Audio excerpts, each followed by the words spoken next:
Here's my story. I didn't know anything about my husband's autism when I married him. We were married for almost 20 years before I figured it out while I was working on my master's at Harvard.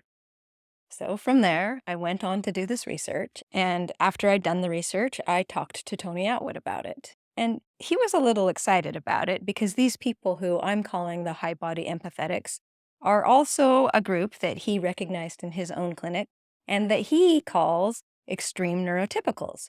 Now, I've decided to define these high body empathetics as neurodivergents rather than neurotypicals. So the term extreme neurotypical doesn't fit.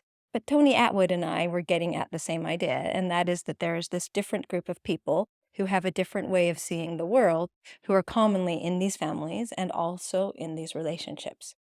Now, another thing that Tony Attwood shared with me that I hadn't thought of before at that point in time was that many of the people who marry autistics, not only are they these high body empathy neurodivergents, but that they come from families where autism exists and that they are choosing life partners that are familiar. So that got me thinking. And it took me some time, but after a while, I realized that my mother's mother, who had already passed away, was likely autistic. And over more time, I realized that my mother was also likely autistic.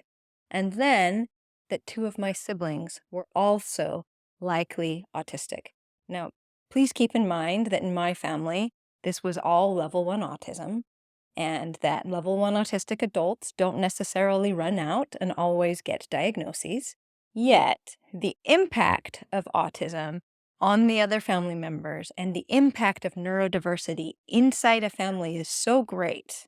It's important to have flexibility with the family members of autistics when they are saying, I think my life partner is autistic, or I think my mother is autistic, because they may need support from you, whether or not their parents or partners go out and get these diagnoses.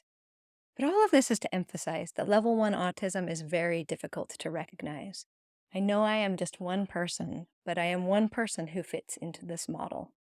And I went many, many years without having any understanding that my brain was different than many of the brains that I was closest to.